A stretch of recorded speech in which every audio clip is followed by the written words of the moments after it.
Essentially, let's get started then. Thank you everyone for joining. My name is Sarah. I'm the Heritage Diets Curriculum Manager. I work with Oldways and I focus on the Latin American Heritage Program and the African Heritage and Health Program.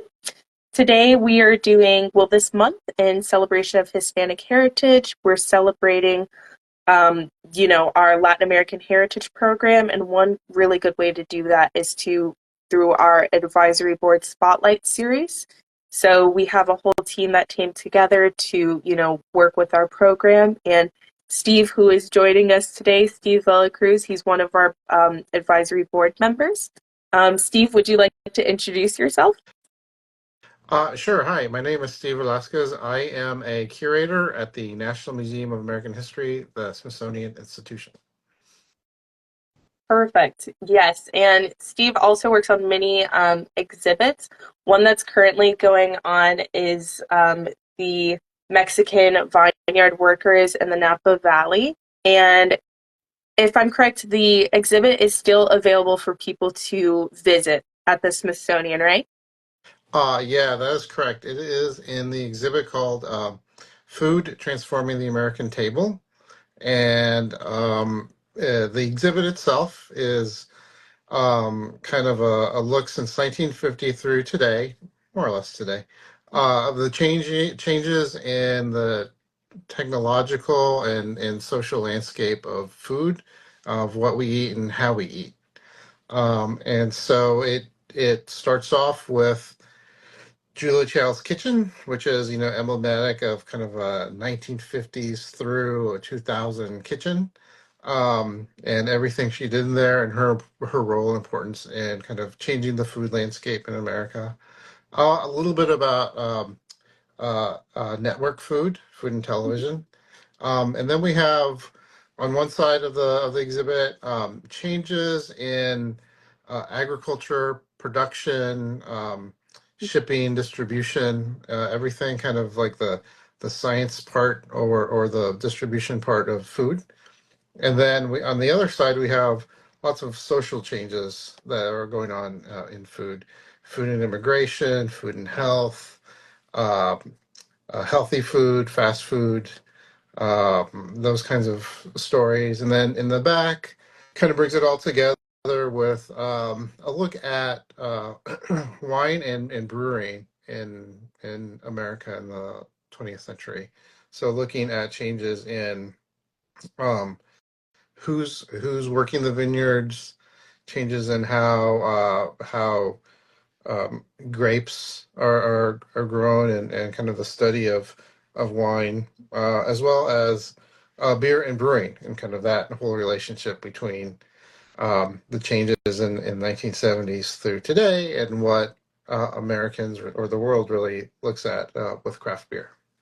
Yes, and for those wanting to learn more, of course, you can visit the museum to see the exhibit itself, but there's also a whole video on the website where it shows Steve talking about the exhibit too, and how fascinating it is about the Napa Valley workers and the history and how it connects back to Latin American heritage. So, Steve, you work on a wide range of topics, and, taking a step back, I'd love to learn, like, what got you involved into, being a curator at the museum, but also how did this connect to food? Because it's such an interesting way to, we're all within the nutrition and food field, but getting into that, what drove that decision for you?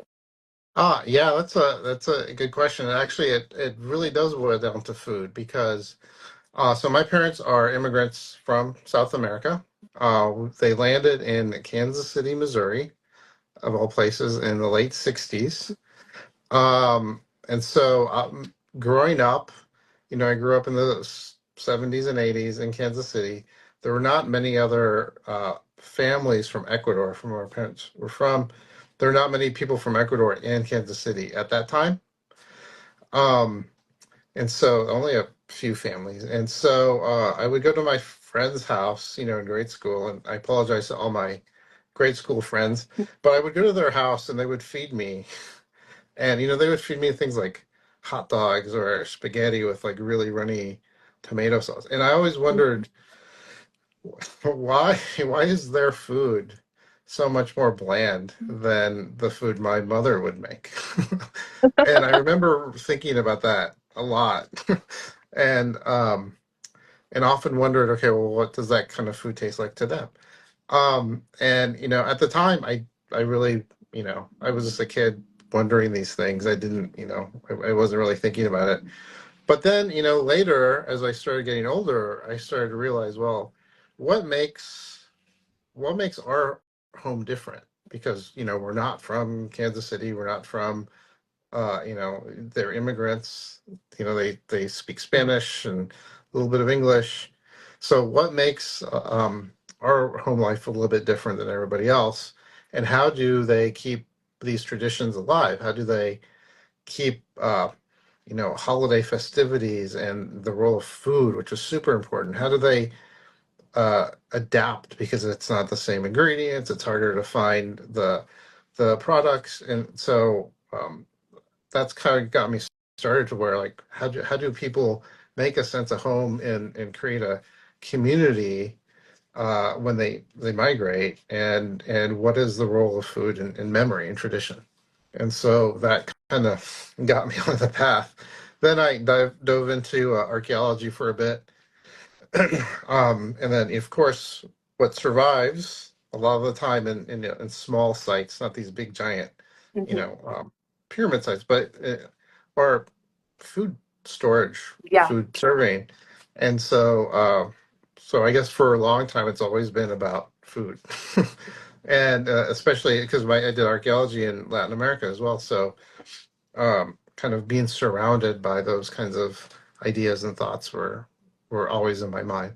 So so fast forward to when I get out of grad school, um, I get a job at the American History Museum Hmm.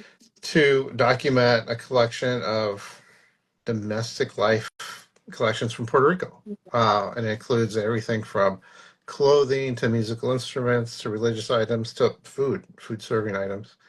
And so I always had an interest in kind of that domestic space, right? The home space, but also how these traditions and what material culture is different in Latin America versus the United States.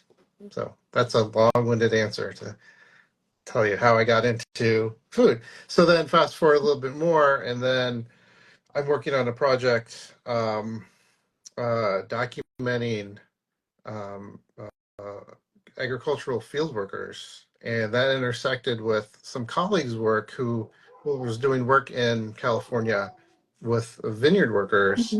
and those two stories. One day she came up to me and said, "Oh, we're we just did some interviews with this guy. He was a bracero." I'm like, "Oh, that's interesting. We're doing a bracero project too."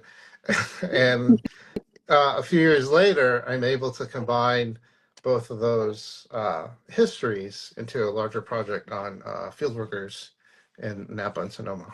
That is really cool. So it was really just already working on a project and having a colleague who's working on something similar and collaborating to work on this exhibit together. Exactly. That's really cool. Exactly. It's great when Exactly. projects and collaborations work like that because it's very, holistic. Um, Yes. and that definitely answers a little bit of a question where I was going to ask of how do you choose the stories to tell and, connecting the back to Hispanic heritage. Whereas this one was a little bit coincidental, where it was like you were both kind of working on niches that happened to go well together. Well, yes and no. I mean, so my first job at American History Mhm. was to work on this collection from Puerto Rico, like I said. But all of that was started with what was called back then the Smithsonian Latino Initiative. And so it was all really about bringing to light stories and experiences of Latino communities in the United States. I love that. And yeah, and so ever since then, that was kind of has always been kind of my mission, I guess. My job Hmm. is to document and think about and look at and collect around the Latino experience. And so, going from the Puerto Rico project to just like immersing myself in the museum and the collections, kind of gravitating and getting a better understanding of what material that we have that kind of documents Latino experience, and you know, by looking at the stuff, realizing what we don't have, and so that kind of sparks and starts my trajectory to where I am today, which is really trying to infuse Latino experiences and Latino culture and history into all parts of the museum, into all exhibits, and as many projects as I can. Yes. Now, I know some of the projects that you've worked on, just to name a few, is the life and music of Cecilia Cruz Oh, or the Azucar. yeah, I think you mentioned the Julia Child's Kitchen, and then there's also the Visions of Puerto Rico that you were explaining. Um, of all the stories that you've worked on so far, which I mean, this is jogging back into your memories, of course, but what's one that surprised you or moved you the most? well, they're all moving and surprising in different ways, and I guess that it depends on when you ask me Hmm. and what I'm doing. Like where you are. Yeah, where I am in life or whatever. But I think the project where I alluded to was a project it was called the Bracero History Project, which connects to food. Starting in World War II, the U.S. government collaborated with Mexico to recruit Mexican guest workers to come to the United States to harvest crops that were going to go to waste because many of the men were going off to war to fight World War II. Mhm. And so this collaboration and this program was only supposed to last the war years. And it what it did was brought in Mexican men from rural parts of Mexico to work in the fields in throughout the United States to harvest crops. And they were only supposed to do it for, I think up to 18 months, and then they would go back. And the idea was you would have an influx of money going back into Mexico, kind of an exchange of work ideas. But of course, there's always some issues. The infrastructure for bringing in groups and groups of guest workers. This wasn't usually available. Language barriers, people skipping on the contracts, people skipping on wages. But what this did was create a launch pad for Mexican workers and families to kind of investigate different parts of the United States of to where there's work, and essentially led to these communities of Mexican families to settle in these parts and kind of work the fields and work the jobs there.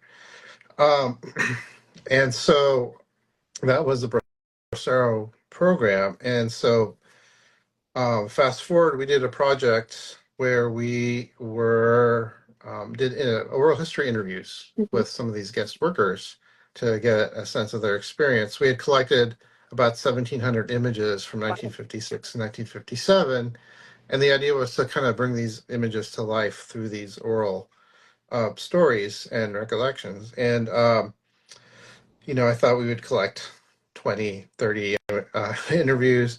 It turned out we collaborated with several universities, and we ended up collecting almost 700 Wow. interviews.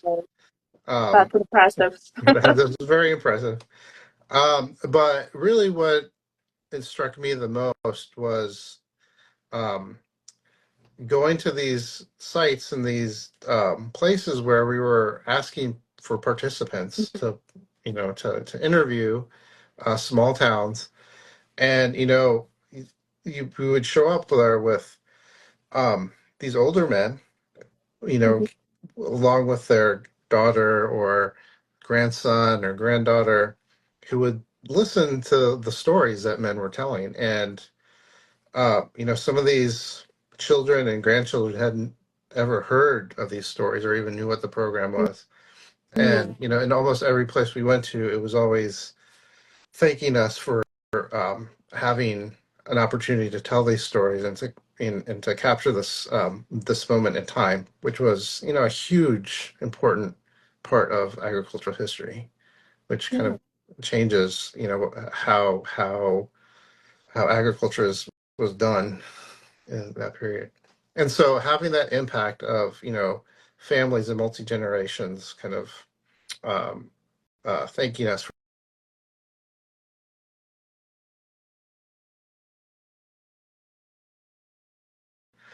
really got me thinking about trying to tell these unknown stories or very little known stories.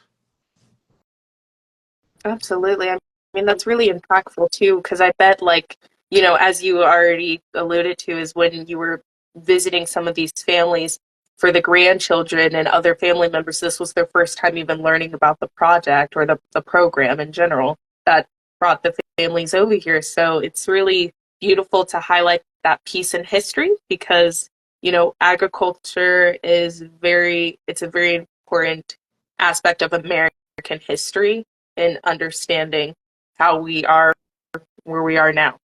Yes, exactly, So exactly. that's I that's really cool. um, something else, and this is connecting back to your current exhibit, the with the vineyard workers. Also along the same lines of highlighting agricultural history. Um, Could you share with us some insight on what to expect when visiting the exhibit and its contributions to Latin American heritage food culture? So, like whenever we have like a bottle of wine for those who drink wines, sometimes when we're looking at the label, we see, the location that, it's from Napa Valley, but during the at the exhibit, is there an ode to that or something that we can, do our own research on to figure out like, oh, this is connected to this family, or, is there something else that during your research you learned where maybe there's Latin owned vineyards Oh there yeah, now? yeah, Hmm. yeah, absolutely. So the Vineyard Worker project, like I alluded to, was a colleague had told me about it, and they were doing a United States wine project essentially. And so as soon as I was finished with the big Bracero project, which was also a touring exhibition, I I jumped on the team on that team, which eventually became the food history team. And so, I went on a few trips with them to kind of get the lay of the land, and it dawned on me that, well, we all knew that uh, uh, Latino workers, especially Mexican workers, were the kind of the backbone of the wine Hmm. harvesting operations in and around Napa and Sonoma. Um, and then starting to meet all these Mexican and Mexican American cellar workers, vineyard owners, winemakers. That's amazing. It struck me that and learning that they all had a connection to the Bracero History project or program. It kind of Hmm. struck me that this is an interesting look at how you can use agriculture and wine work as a uh, as a way to create a sense of belonging and place in American culture, right? Because many of us, when I started, wine was like, oh, it's it's not for me. It's another status and class. Hmm. But when you talk to them, it's it's just a fruit, it's just a fruit tree. But bottled poetry sometimes too, and um, and so they're using this kind of status symbol as a way to make a name for themselves, carve out of space for themselves. So, it turns out that, you know, the migrants were coming as early as the 50s, and setting up um, uh, setting up community Mhm. organizations. The 60s and 70s, they were making their ways up through the you know the job statuses, and then they start to create their own companies to harvest grapes and the plant vines, and using that as an entry point to buying a piece of land, and Mhm. then being around winemakers, they take a stab at winemaking. And so that that's an interesting trajectory in and of itself. But then when you start to look at them and talk to them, although a lot of California, it's chateaus and villas, but a few of them are very humble, and they really are proud of their Mexican heritage, and they Mhm. use that in, as you're alluding to, in labels, wine names, wine programs, their tasting rooms. And so some families, like the Robledo family, use, they're proud. They're from Michoacan, Mexico, and they're proud of that. And they, had tables and chairs and furniture brought in from their town to decorate their tasting room. And I so that love, is yeah. that, yeah, front That's and so cool. center. Mexico is their identity. And there's a large family, and they honor the family traditions through some of their wine labels and names. A lot of the families, especially the early families that started, use so you have wine clubs, right? And you have different classes and statuses where you can get different amounts. But for the handful that started, Mhm. they used Spanish names, family names, um, to like Tio or aunt, or cousin, primo, as their Mhm. kind of levels, and so they're really using that as part of the story and identity for uh, for their work, and then then it creates this network of workers and families that just kind of continues to today, and it's uh, it's also reinforced through food and food culture, right? Because they're bringing their cuisines and their ideas of what good food is, and they're proud to pair their wines with their own foods, right? And that's always a big deal, right? You pair Mhm. your red wine with your steak, or your white wine with the pasta. But it turns out, you can do it with mole, and you can do it with Exactly. and Yes. so, Heritage foods. Yes. yeah, and corn and things like that. So that was exciting and fun, and to work on. And of course, it's it's it's all about heritage. And so in the case, there's a baseball cap, but Mhm. the logo is of a scorpion, and that scorpion logo comes from this young winemaker. His grandfather owned a ranch in Mexico, and that was their brand for the cattle, was the The scorpion. scorpion. And so he incorporates that into his labels, and has a brand that he burns into the wooden cases that he has for, the special wines. That's But that is beautiful. all, yeah. But that Yeah. story, that connection to Mexico is front and center. And there's another label of Mario Bazan, who's from Oaxaca, Mhm.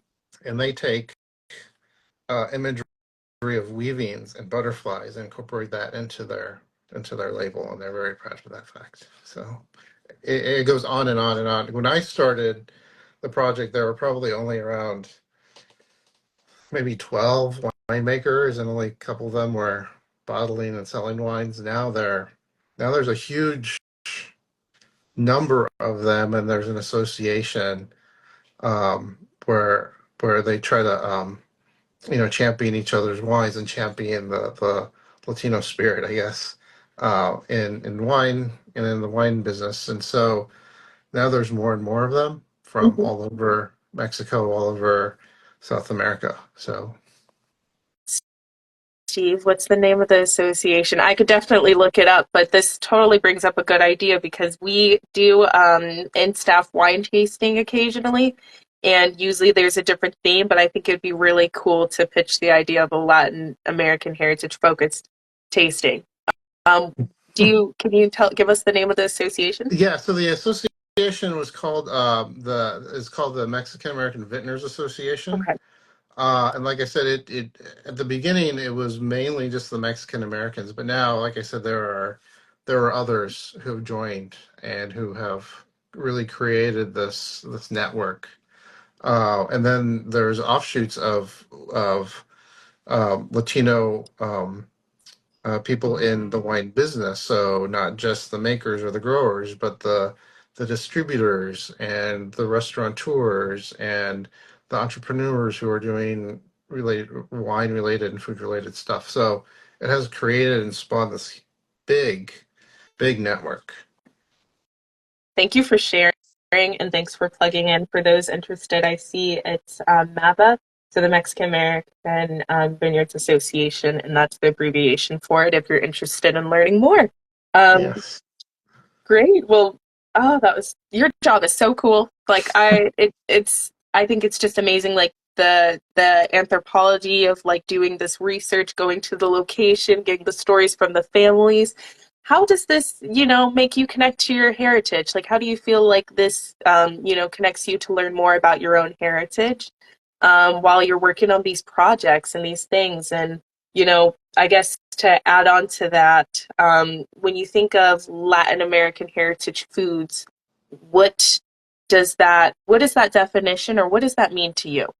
Oh, well, for me, it's I love food and I love going back to Ecuador and exploring around the food and you know growing up or as a student, you're learning all this stuff.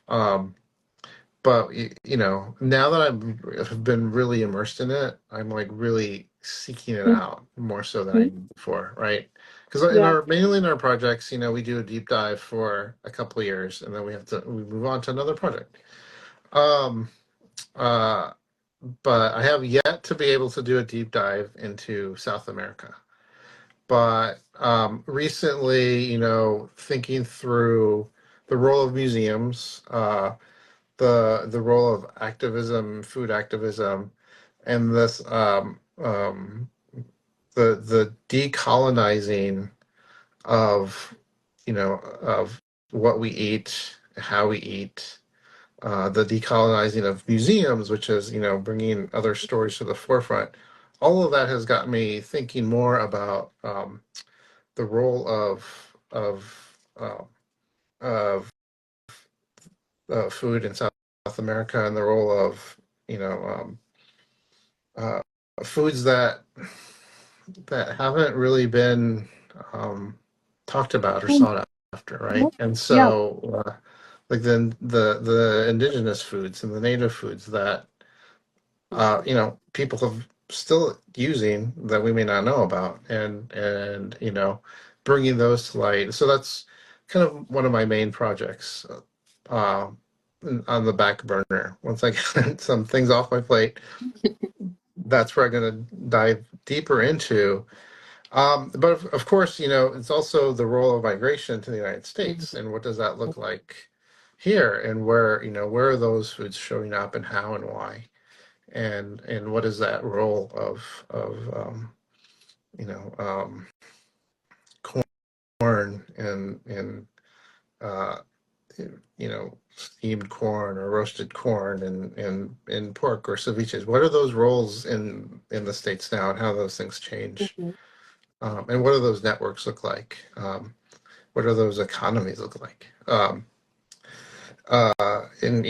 what does the nutritional side of things too, right? With looking at indigenous foods and the role of health in that aspect in culture. So yeah, so it's in it's in my mind constantly and Mhm. all the time.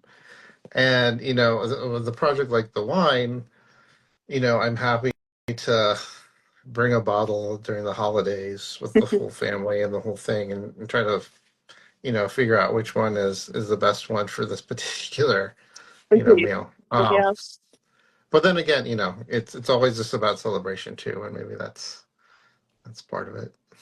absolutely. And it's really interesting too, just like getting into the topic of what dishes make it into fine dining, and then others that kind of go straight into the trend of fast food, like that you'll see at like a food truck or whatnot. And so it's like when you're understanding those foodways and how they're introduced to the United States and what is prioritized or what isn't. It's always interesting trying to understand and make those connections of who makes those decisions, and how do we decide on why, what is the criteria for that. So yeah, it's really really cool. So we'll definitely be tuning in to everything that you're working on, Steve, because I want to know these answers too. This is like so interesting. Um, in regards of, let's see here. I know you're talking about, your parents being from Ecuador and, having heritage there.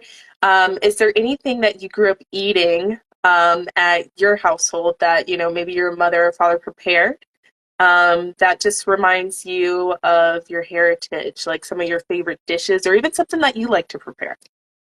Oh yeah, so Mhm. there are a couple that just remind me of home or of Ecuador or of kind of the role of food itself. So one is a simple. It's called a lapingacho, which is just like a potato pancake. Mhm. First off, it's the name. Growing up in the Midwest, hearing that name, it was just a fun name to say. Mhm.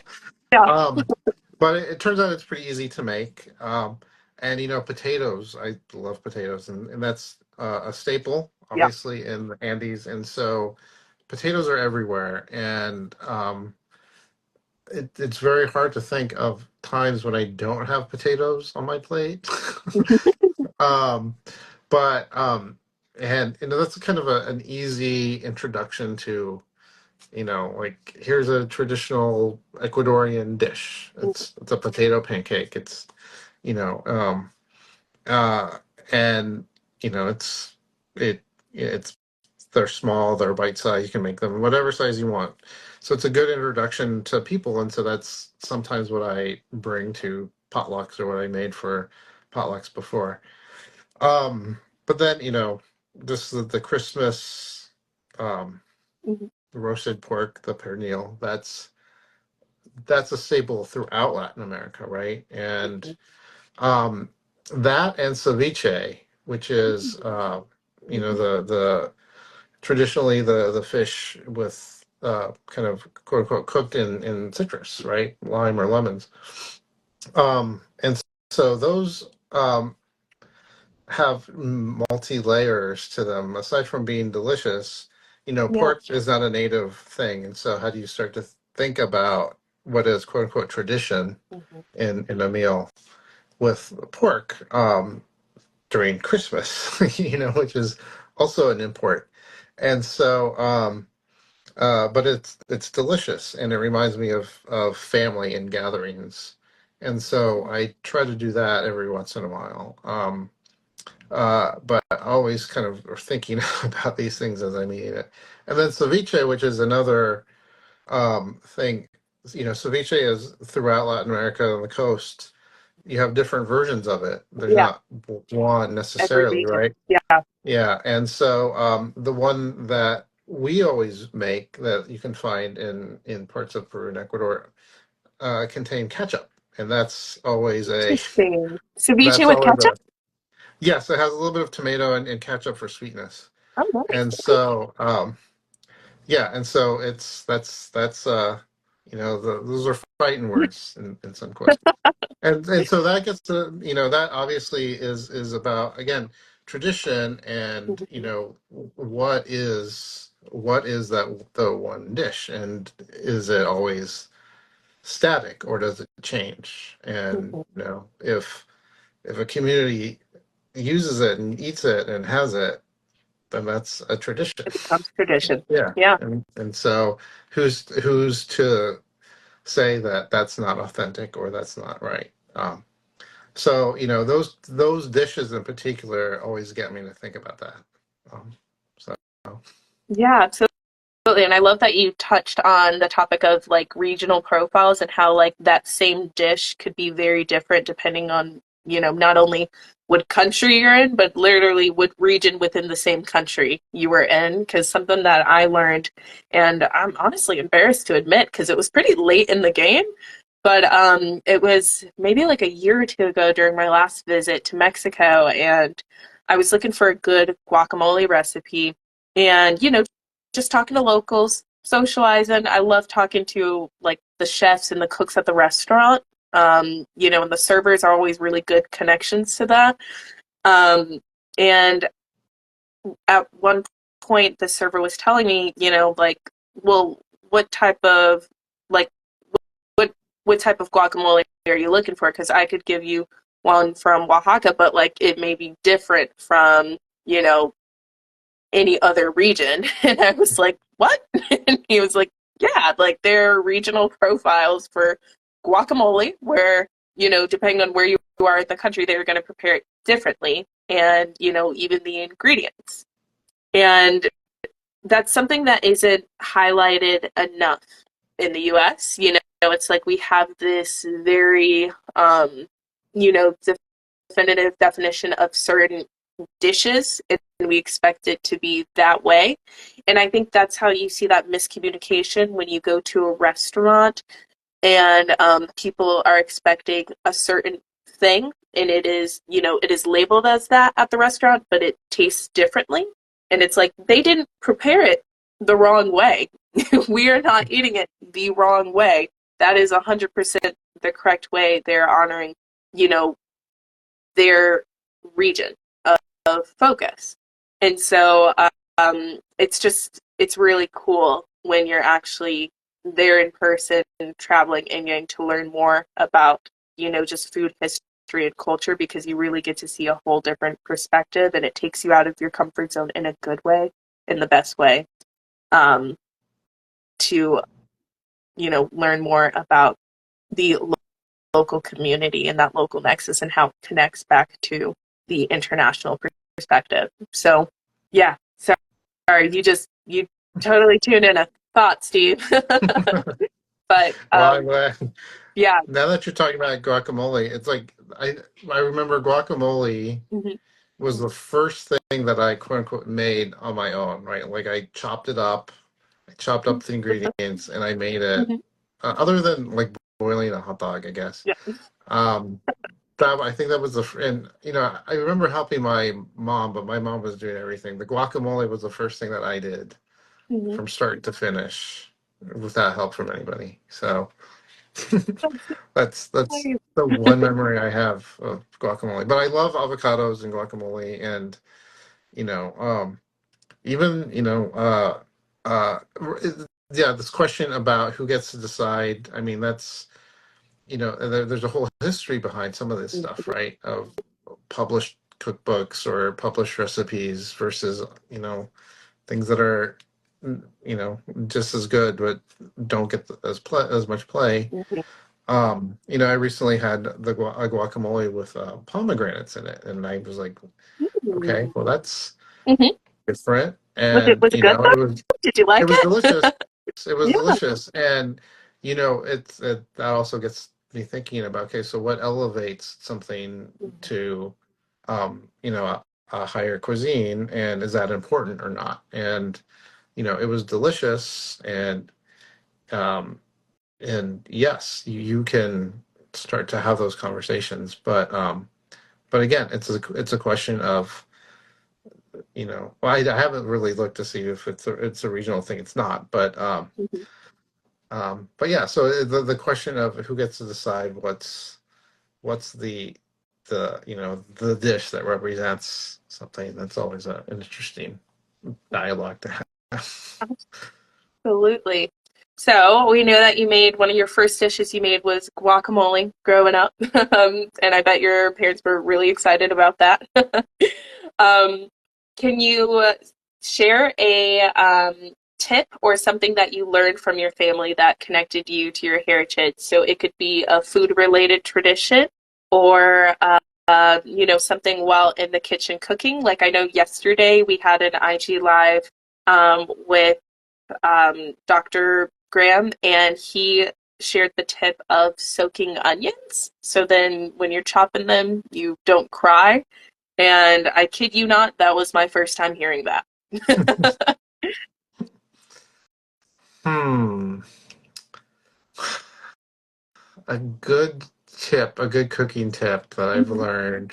Um, Or even nutrition, like whether it's like, oh, before I go to sleep, I eat 10 raisins. uh, Although, oh, I can't stand raisins though. But there's probably someone who does that. um, yeah. Uh, you know, uh, growing up, Mhm. my mom, if I had like a stomach issue or something, she would make these like um teas with like anise or even oregano Mhm. sometimes. Mhm. And I Oh, always found that oregano. odd because for me the tea came in a bag and you did it. Mhm. Um, and then growing up, I was like she did that. But then when I was older and kids of my own, I'm like, oh, okay, this is what I need. And then still today, if my stomach's bother me, I'm going to try to make that so it can settle my stomach. So that's It's something it's that got oregano in it and anise. well, no, there are two different Oh, ones, okay. and um, yeah. So at least that's what she told me it was. And Yeah. I have done it before, and it's okay, I guess. Was Um, it pretty similar to the way your mother used to prepare it? from what I Hmm. remember, yeah. Um, but that's really kind of the only thing that I remember from that time. It's so interesting because, like, whenever talking about food memories, it's always the one where it's like, okay, what helped me when I was getting through this, like when I was feeling sick or when I got nauseous, and those are the things that really carry on, Mhm. as far as like foodways and family tradition. I remember, like, I have family from Tennessee, and one of my great uncles was talking about, whenever I have a little cough or something, I just sip on some bourbon, and and I was like, so you get drunk? Is that what helps you? And like that's that with some lemon, and you know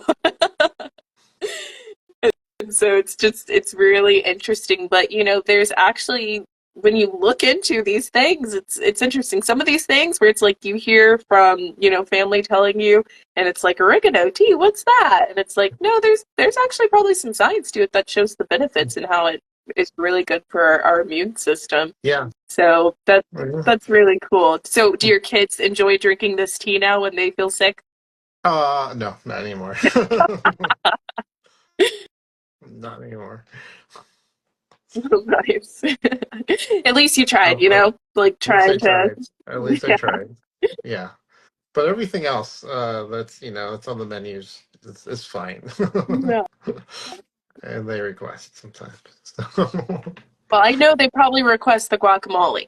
they do Mhm. request them and everybody who comes to the party after, like, oh, we'll go for the guacamole. Yeah, that's always a for sure winner. Yeah, so as far as essentially we're out of questions, you've answered everything, and this has been great. I was just curious, and this is just for audience members, of course, too. Are there any ongoing exhibits that you know at the museum in celebration of Hispanic Heritage Month? Um, well, there's always something going on Mhm. across the Smithsonian, right? It's So many museums. Yeah. 19 museums and research centers. So going to the main webpage, which is like si.edu/Hispanic Heritage/events, something like Mhm. that. You can find tours, you can find family programs, music programs, all kinds of different things across the museum. Um, but something that we're also proud of in Mhm. terms of the food history project is that many years ago we created a demonstration kitchen in the Ooh. museum to to bring some of these stories to Mhm. life. And Yeah. so we use the stage to bring in cooks and chefs and journalists and practitioners and community cooks and kind of just share stories about the ingredient or the dish or the topic or whatever it is. And so we're very proud of that program. And we're also the home of the Julia Child Kitchen, and the Julia Child Foundation has created the Julia Child Award, which honors those in the culinary profession who are both educators and activists in the world. And so this year is our 10th anniversary of the Julia Child Award, So and every exciting. year. And every year we have we have what we call the Food History Weekend. And this year, on October 17th, is a fundraising gala Mhm. for anyone who's interested to come and mingle with past award winners. And then on the 18th and 19th, the Friday and Saturday, there's a series of programs. So we'll have three cooking demonstration programs with Tony Tipton Martin, Rick She's one Bayless. of our advisory board members for our African Heritage Program. Yes. So she's going to be doing a little cookie demo. Rick Bayless, who's been, heavily involved with Yeah. Latino mentorship programs in Chicago. Grace Young, who's very important and as an advocate for the Chinese American community in New York City. So they're doing some cooking demos, and then we have conversation circles Mhm. with especially one called "Cultivating Community, Honoring Tradition, and Nourishing the Future." This sounds familiar. Moderated by, yeah, moderated Mhm. by Danny Nierenberg, and featuring Sean Sherman and this year's Julia Child Award winner, Alice Waters. Nice. This is And so cool. And this is in December, right? You this is said in October. This is actually in October. this is in October. October 17th, 18th, and Oh, 19th. so Yes. right after Hispanic Heritage Month, Yeah. you're going into this gala. Oh, This wow, gala, yeah. that is awesome. There's two more. Then there's another conversation circle with Mary Sue Milliken and Susan Feniger called the Future of Women in Food, Hmm. because they're very active in women's issues in and around LA. And then one of my colleagues, Paula Johnson, just Hmm. published a book on Jewel Child's Kitchen, and Paula and the photographer Jackie Nash will be talking a little bit about that book project and what that entails and stories of the kitchen from Julia's perspective. And then objects out of storage, where we pull out some objects from these award winners and kind of talk about their role in food and society. So that That sounds happens so cool. October 17th, Hmm. 18th, and 19th. Okay. And people can learn more about it on the website, right? Yes. Yes. Thanks so much for informing us about this. This sounds amazing. And I know that you guys have done that before, done this, like, this is something that goes on every year, but it's the 10-year anniversary this year. Correct. Of the Julia Child Award, and it's I forget how many years. Paul's going to kill me. Oh, the Food History Weekend, but a few more years. Well, that is awesome. I was getting ready to ask you, what are you most excited about or planning to do, this month or next month, but clearly getting ready for this gala event. Clearly getting ready for this program. Yes. Hmm.